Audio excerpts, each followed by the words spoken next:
So we have a little bit more time than Sunday.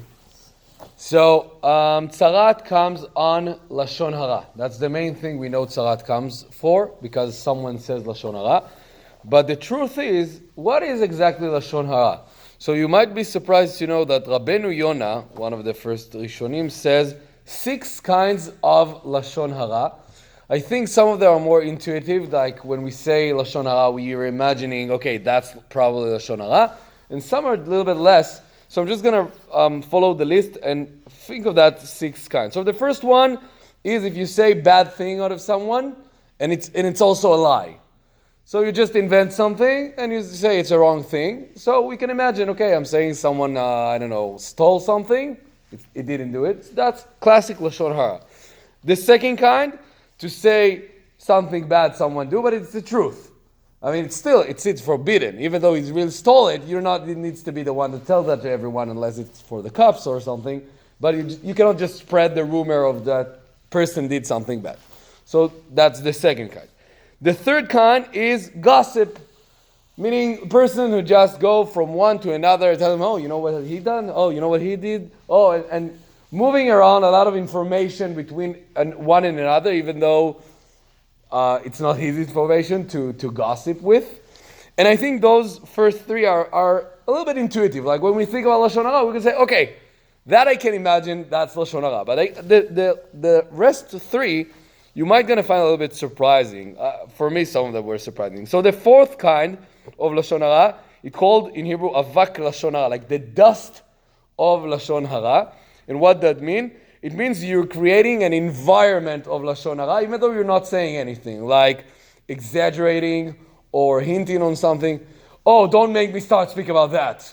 And you're not saying anything about that, but now everyone knows that is not a good thing, right? Or so something like that. Or you just say, oh, what happened over there, was something. You didn't say anything, but you hinted that, and now everyone can imagine or can at least try to find out what happened over there. So that's called dust of Lashon Hara.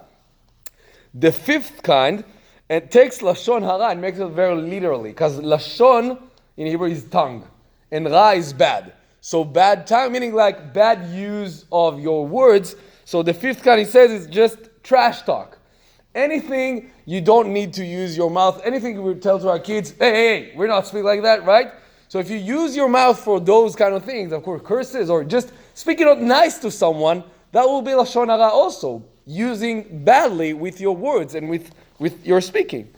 And the last kind, and I think this is the most surprising, it's called Narganud. I guess the best translation for that will be just complaining.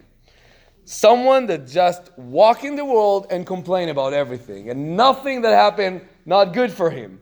So that was bad, and everything that Hashem did to him was so awful, because all of his life it's something, and everything that the shul does, it's horrible, and how did they decide that? So that also, and I think it's very surprising, because, we can say that something is not good.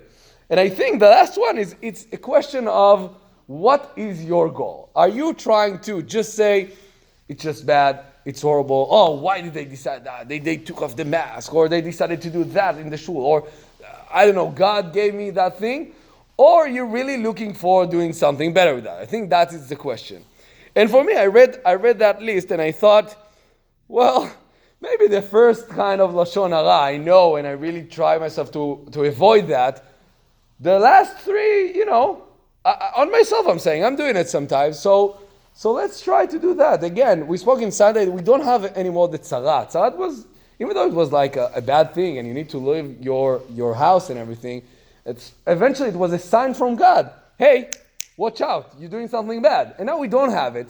So that list will help us to remember, okay, there's a few kinds of Lashon Hara. Let's try not to do it. Matan, I have a question. Because I've read the Chafetz Chaim's book on it.